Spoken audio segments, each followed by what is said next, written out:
Let me tell my favorite Melanie story, and I hadn't even thought of it in about, it's been years. But I was sitting here listening to your music, and suddenly it went right in my head that it was the summer of 1970, and I went to a thing called Powder Ridge in Connecticut. You saw me at Powder Ridge. I sure did. It was a strange time to be alive, let alone to be a strange time to be young and long-haired. Right. The summer of 1970 was right after Kent State, and it was 1 year after Woodstock, and every promoter in the Northeast was just looking to make it happen again. Yeah, right. You know, Everybody there were ones in wanted another Jersey, there were Woodstock, ones in right. Canada, Strawberry Fields, and there was Right. Powder Ridge in Connecticut. It was the last weekend of July, first weekend of August in 70. And I went up there. I had bought my ticket in advance. I got ripped off at $20. And it turned out to be the Powder Ridge Drug Festival. Yes, So it turned right, out to be. absolutely. It was terrible. There was a whole lot of people there, about 20 or 30,000, and there was a court injunction or something. Yes, they tried from where I remember it from. I heard on the radio, like as I was leaving to go, that they're not allowing the festival to go on, and I said, nonsense. You know, of course they're going to allow it. I mean, there are all those people there, and they said on the radio there was 100,000 people there. I don't know, maybe that wasn't right, but that's what they said on the radio. And there were all these kids who had paid $20 to go see a concert that were going to be very disappointed because there was a court injunction that said no concert would go on at Powder Ridge.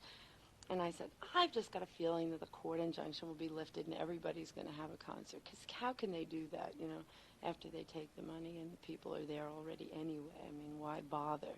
So As it turns out, they did it. They did. They had control of the electrical and they said power. that any performer who showed up was going to be arrested, you know, and with a possible 10-year sentence. I said, oh, they can't arrest singers, I said to myself, because that's ridiculous, you know, they won't do that. And what I did is I ended up, everybody said, don't go, it's dangerous and you shouldn't do it because you're going to get arrested and go to jail for 10 years. And me in jail? I said, how could that be? So I went and I snuck in because they wouldn't let me in as me. So what I did is I combed my hair back and I hid my guitar in the trunk.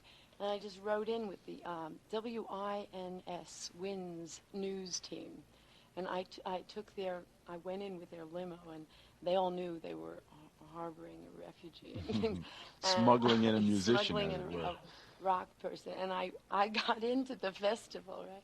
I didn't know what I was going to do there, you know. I just thought, there are a lot of people, and I am one of the people they came to see, and I'm going to be there. So I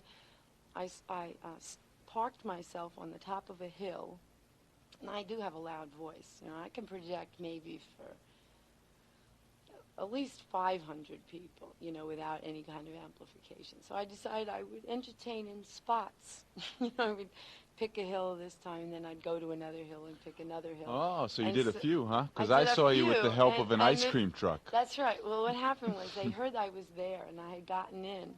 And the Mr. Softy people, the only electric of any kind that had gotten in.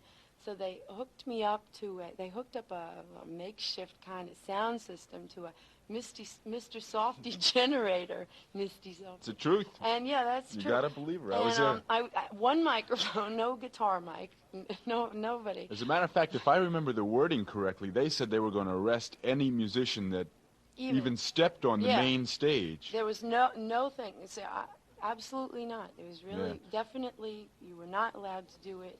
No way. So you avoided the main stage, So came right over to where I was camped. I was sitting in front of my tent, and suddenly it was Melanie and her ice cream truck. And me and Mr. Softy did the Powder Ridge Festival single-handed. And I remember beautiful people being so good. And that is, wow, yeah, that was fun. I just performed for as long as I thought people could stand me.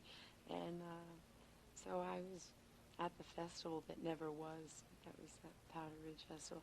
Anyway, I still do beautiful people. And a lot of people thought of this as a Woodstock Nation song. And I don't agree with that. You know, I never did agree with that. When I wrote it, it was definitely had a humanitarian theme, but I thought that because of the times we were going through, that it was perceived a little differently than the way I had intended it to be. I wasn't a bliss ninny running around the streets kissing everybody. You know what I mean? I wasn't an idiot. You know, I was young. I was 16 when I wrote this song. By the time I got to perform it, I was 19. You know, in front of large audiences.